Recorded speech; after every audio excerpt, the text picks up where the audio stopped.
जय गुरुदेव।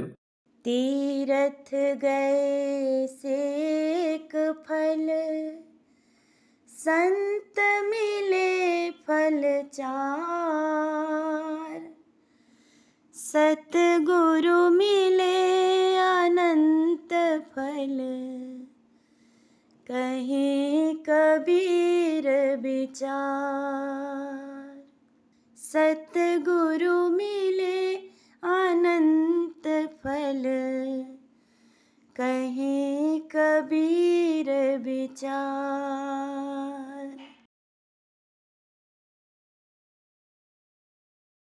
उठ जाग मुसाफिर भोर भई, अब रैन कहाँ जो सोवत है।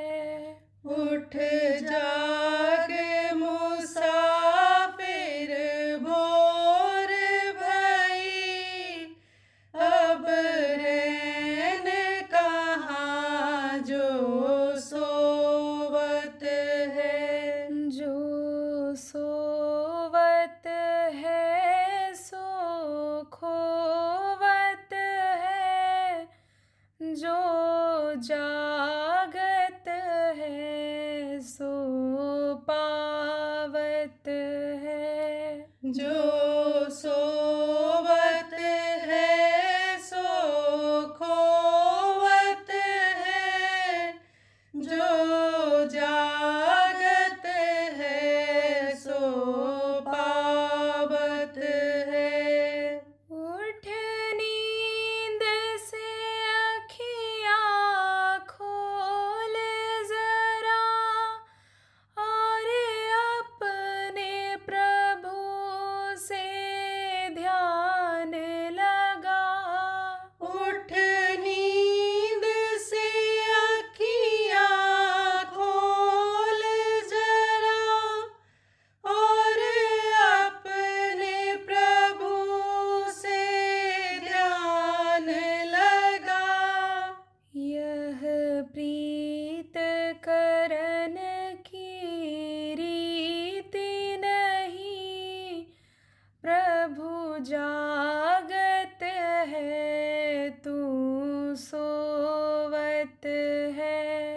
यह प्रीति करन की रीति नहीं, प्रभु जागत है तू सोवत है। जो कल करना है आज कर ले, जो आज करना वो अब कर ले। जो कल करना है आज कर ले, जो आज करना वो अब कर ले। जब चिड़िए ने चुग खेत लिया, फिर पछताए क्या होवत है।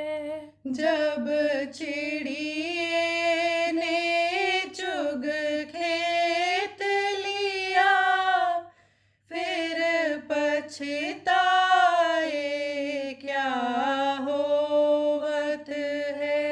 नादान भुगत अपनी करनी, ऐ पापी पाप में चैन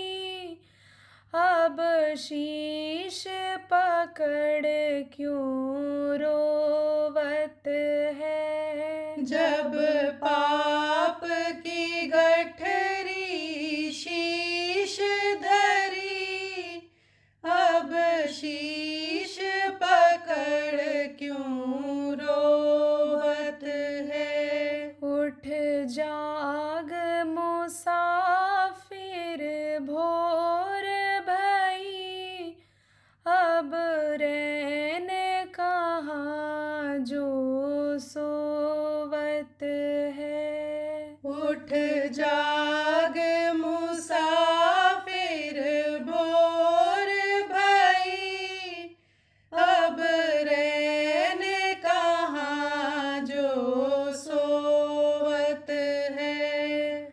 जय गुरुदेव, जय गुरुदेव।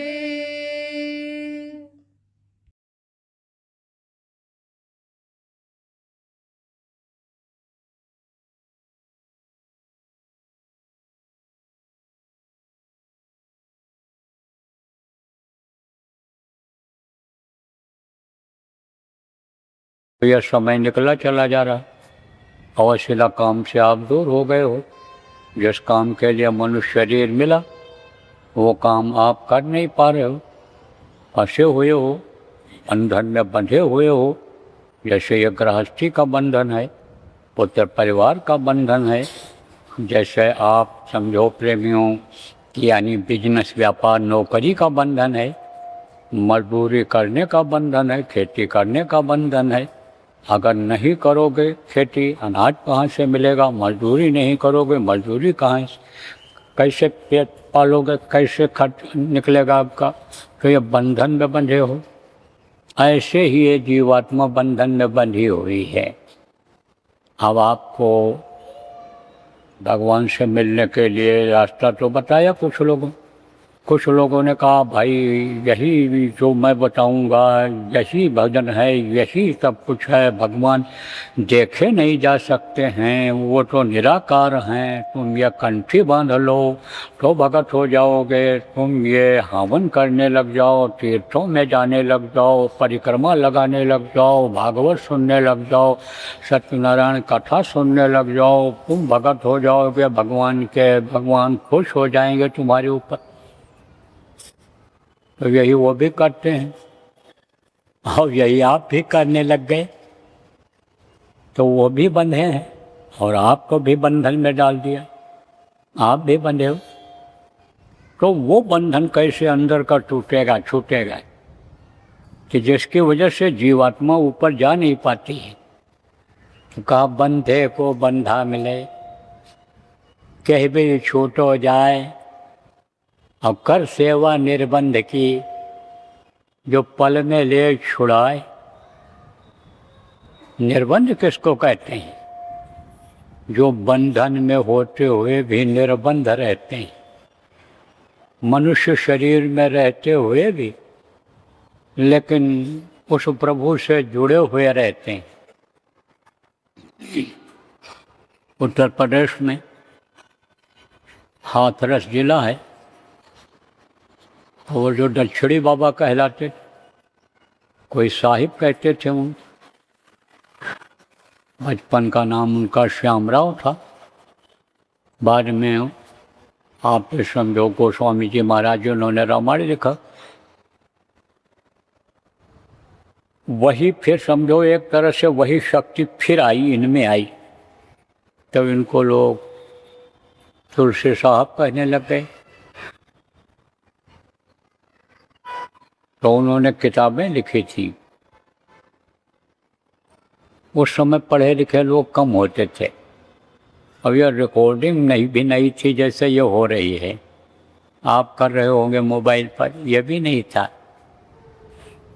और पढ़े लिखे कम होते थे तो उनके उपदेश को लिखते कैसे? तो वो कुछ लोग तो खुद लिखते थे, खुद लिखा उन्होंने। जैसे गोस्वामी जी महाराज ने रामचरितमानस अपने हाथ से लिखा, ऐसे किताबों को खुद लिखते थे अपने हाथ से। अब कहोगे वो कैसे पढ़े हुए होते थे? जहाँ ये दुनिया की सारी विद्या खत्म हो जाती है, आध्यात्म विद्या की शुरुआत जहाँ से होती है वो है आध्यात्म विद्या, उसके जानकार होते थे। तो ये रिद्धि सिद्धि जिसको कहते हो सरस्वती इनके सिर पर बैठी हैं। आदमी ने सवाल किया नहीं कि जवाब तैयार है, चाहे श्लोक में किया और चाहे आपके समझो कि कविता में किया, चाहे ऐसे बोल करके किया, जिस भी भाषा में किया तुरंत जवाब उसी भाषा में इन्होंने दिया। तब कहते हो सरस्वती इनके सिर पर बैठी हैं, खुश हैं इनसे। अब इसी बात को समझ लेना चाहिए आप। तो अपने हाथ से लिखा, तो कई किताबें उन्होंने लिखा।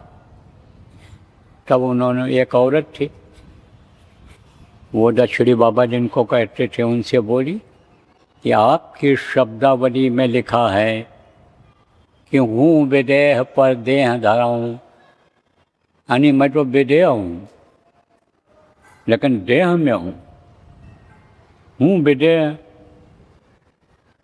लेकिन देह धराऊँ। तो मैं तो आपको अपनी आँखों से देख रही हूँ कि आप विदेह नहीं हो, आप देह धारण किए हुए हो, विदेह कहाँ हो। तब बोले कि अच्छा तो पकड़ मुझे। अब वो पकड़े, ऐसे दौड़ी पकड़ने लगी।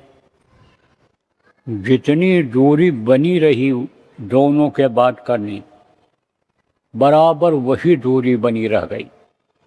बहुत कोशिश किया दौड़ दौड़ कर पकड़ने के लिए, लेकिन पकड़ नहीं पाई। थक गई, हाँफने लग गई, बैठ गई, चल फिर नहीं पा रही थी, क्योंकि हिम्मत तो बहुत किया उसने, दौड़ तो खूब लगाया।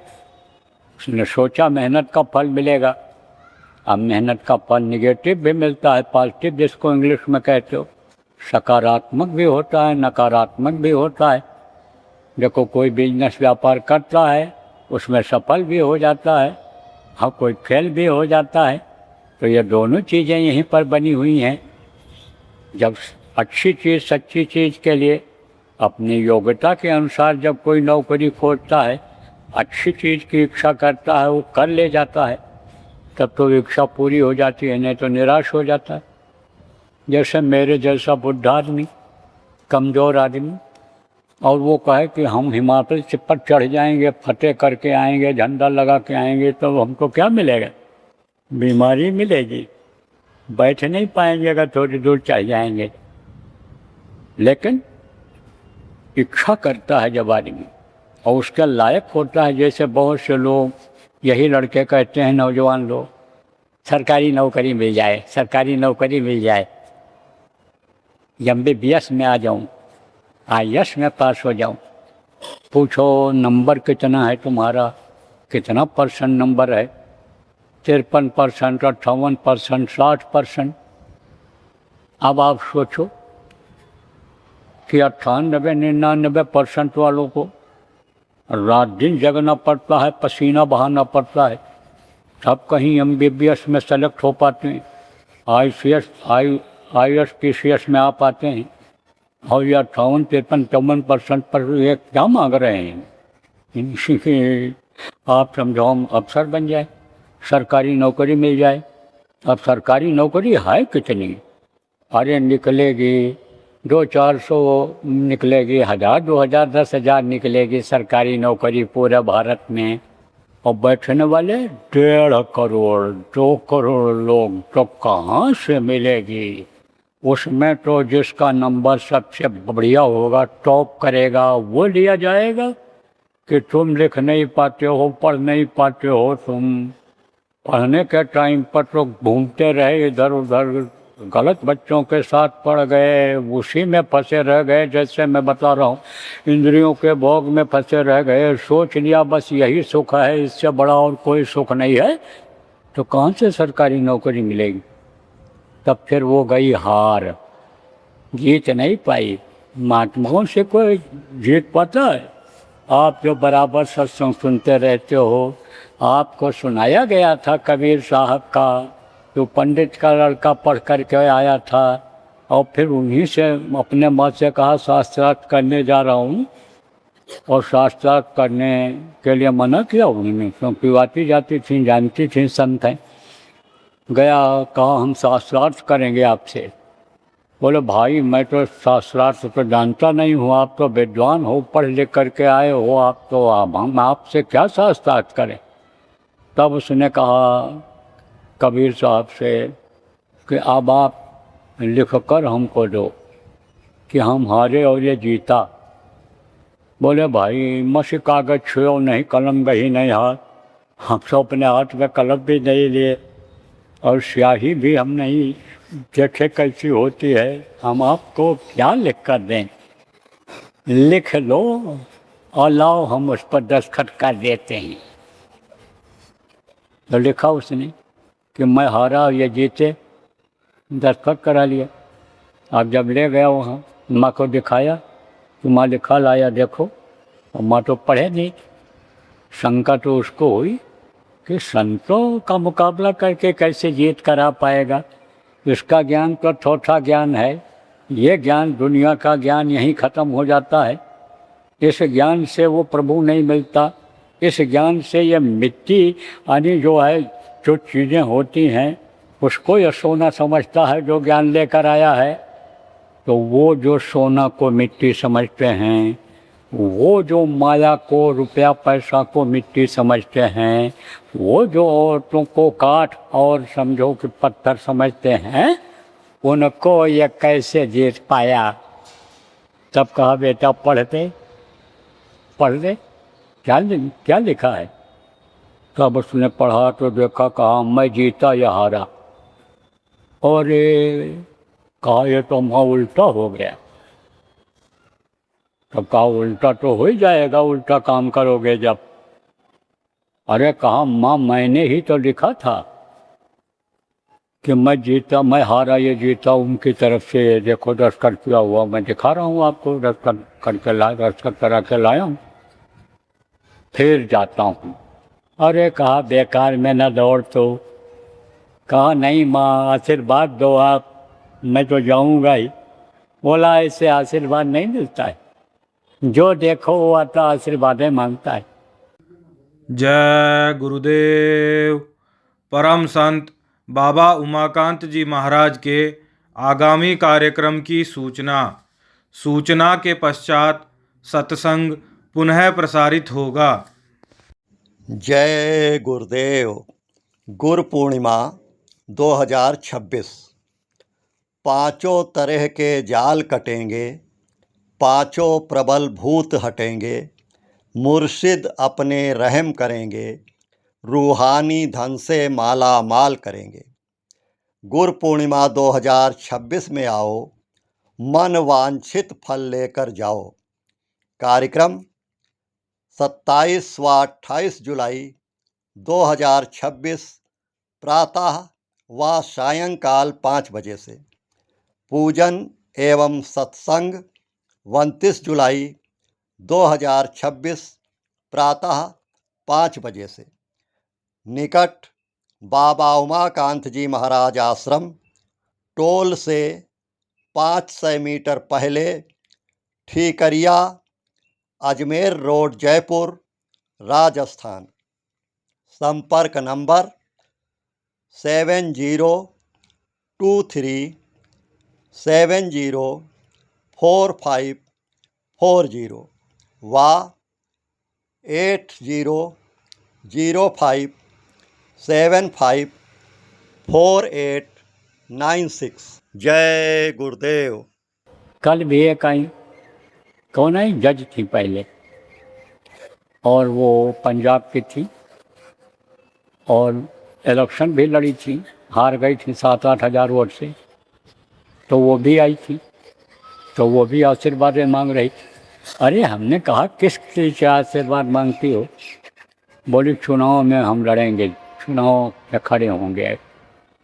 तो हमने यही सब बात उनको बताया, समझाया, जैसे नौजवानों को भी समझाया है कि भाई आप देख लो, आप अपनी औकात को देख लो, इस समय का माहौल देख लो, कैसा माहौल है, किसके पक्ष में जनता जा रही है, किसको चाह रही है। बोले नहीं, बस आप आशीर्वाद दे दो, आप आशीर्वाद दे दो। ऐसे ही वो भी आशीर्वाद यानी माँ का लेना लिया। माँ तो कुछ नहीं बोली, चला गया। फिर जब गया वहाँ तो कहा महाराज ये गलत हो गया, फिर से लिखो। अरे बोले फिर से लिख लो, लाओ मैं दस्तखत कर दूंगा, दोबारा दस्तखत कर दूँ। अब फिर यही बात लिखा उसने कि मैं हारा और ये जीता, मैं हारा और ये जीता। अब दस्तखत कर दिया। अब फिर लाया, कहा माँ ये लिखा के लाया। वहाँ को तो विश्वास था कि ये कैसे जीतेगा, जीतेंगे तो वही जो सर्वस्व हैं, सर्वेश्वर हैं, वही जीतेंगे, ये क्या जीतेगा। तब कहा अच्छा पढ़। तो फिर पढ़ा तो वही लिखा मिला कि मैं जीता या हारा। तब बोला माँ अब मैं हार गया और आप जीत गई। और वो जीत गए।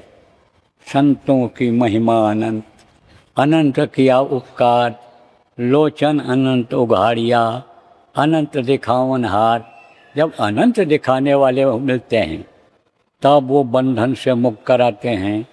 बंधन किस चीज़ का बंधन है, आपको पहले भी बताया गया कि ये पहला बंधन पड़ा देह का, दूसर तेरिया जान, तीसर बंधन पुत्र विचारो, चौथा नाटी मान। और नाटी के कहूँ नाटी होवे वा को कौन ठिकान, धन संपत्ति और हाथ हवेली, यह बंधन क्या करूँ मकान। चौलर पचलर सतरह रसरी, बांध दिया तो बहुवितान, मरे बिना तुम छूटो नहीं, जीते जी धर सुनो न कान। तो जब बंधन मुक्त कोई मिलेगा, बंधन मुक्त कौन होते हैं? बंधन मुक्त संत होते हैं, वक्त के गुरु जिनको कहा गया, जिनको सदगुरु कहा गया, जिनको मुर्शिद कामिल फ़कीरों ने कहा, जिनको स्पिरिचुअल मास्टर कहा गया, वो बंधन मुक्त होते हैं। बंधन में रहते हैं लेकिन मुक्त रहते हैं। कैसे? जैसे मनुष्य का भोजन है। मनुष्य का भोजन क्या है? कुछ पेट में पड़ना चाहिए, कोई न कोई चीज़ खानी चाहिए। अब आप तो दो तरह की सब्जी खोजते हो, अचार भी खोजते हो, चटनी भी, सलाद भी खोजते हो, दो तीन तरह की रोटी हो चाहिए, मिस्सी की भी चाहिए, ज्वार बाजरे की भी चाहिए, गेहूँ की भी चाहिए, उसका अलग अलग स्वाद लेते हो। और ये जो होते हैं ये पेट भरने के लिए खाते हैं। दुर्वासा ऋषि थे, यहीं रहते थे, मथुरा वृंदावन में, उधर में यमुना के उस पार रहते थे। तो गोपिकाएं ऋषि होने के नाते उनका सम्मान करती थी, सेवा करती थी, भोजन बना करके ले जाती थी खाने के लिए। तो अब आपके समझो कि एक दिन भोजन बना करके ले गई, सबके लिए ले जाती थी, ऋषियों को खिलाती, क्योंकि उनका तो कोई घर होता नहीं है, वो तो सबके होते हैं, समाज का काम करते हैं, सबके हित का काम करते हैं। तो जैसे कोई आप मजदूर रखते हो, मजदूरी तो देते ही देते हो, लेकिन अगर थोड़ी देर एक दो घंटा रुक गया और काम को आपके निपटा दिया तो उसको चाय भी पिला देते हो, नाश्ता भी करा देते हो, देर हो जाए तब कहते हो अब तुम खा करके भोजन तब जाना।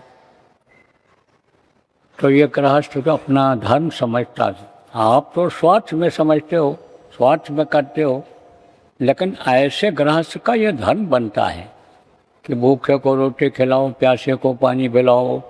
तो कहते जिसका कोई नहीं होता है उसके सब होते हैं।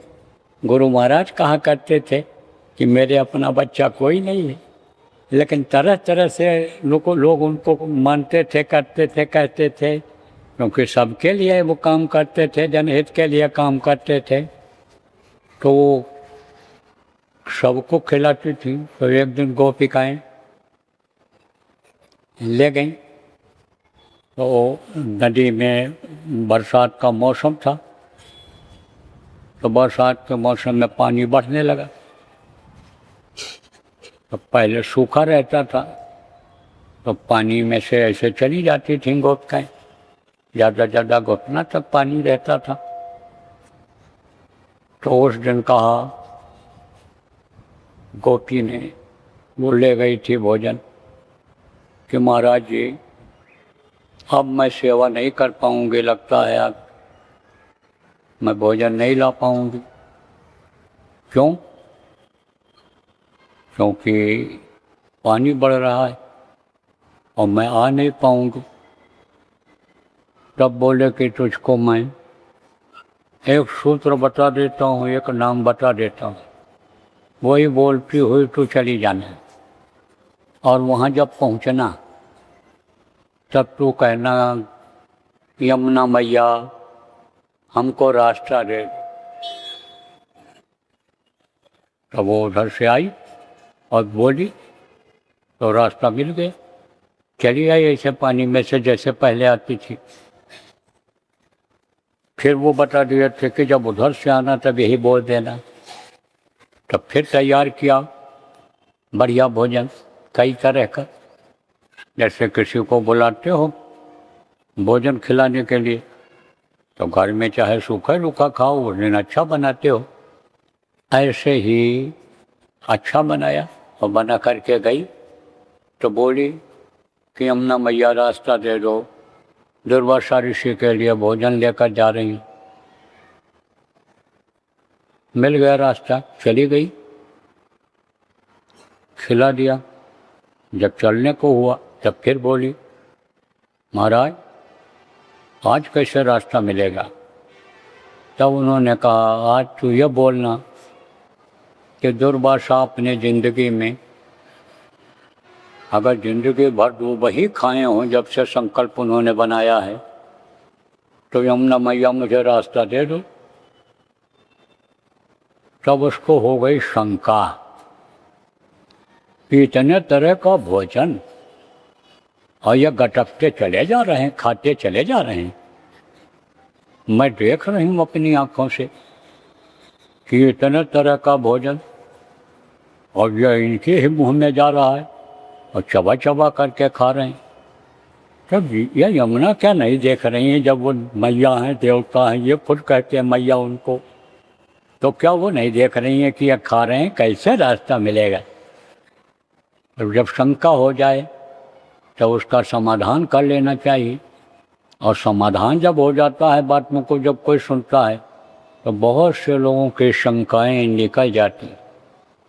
आप जो कार्यकर्ता हो, जिम्मेदार हो संगत के, आपको इस बात को समझना चाहिए कि अभी मैं काफ़ी दिनों से दौरा कर रहा था, आपके उधर गया, हिमाचल प्रदेश, जम्मू कश्मीर, पंजाब, हरियाणा, उत्तर प्रदेश के ज़िलों का दौरा किया, तो बहुत से लोगों की शंकाएं निकल गईं। शंका जब आई और समाधान किया गया, बातें बताई गई, तो बहुत से लोगों की शंकाएं खत्म हो गईं। और शंका में जो फंसे हुए थे, आएंगे वे लोग, कुछ लोग आएंगे। तो शंका का समाधान जब हो जाता है तब आदमी निश्चिंत हो जाता है, नहीं तो मन उधर ही लगा रहता है। और फिर किसी के प्रति किसी को शंका हो जाए तो उसकी कमियां ही नज़र आती हैं। तो अब आप ये बात समझो प्रेमी कि शंका का समाधान उसने कर लिया। कहा महाराज जी आप तो कह रहे हो कि दुर्वासा जिंदगी भर जब से संकल्प बनाए तो वही खाए,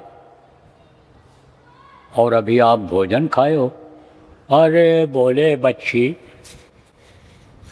मुझको कोई स्वाद नहीं मिला तेरे भोजन, मैं तो उस समय भी यही सोच रहा था दूब खा रहा हूँ, तो मैंने तो दूब ही खाया।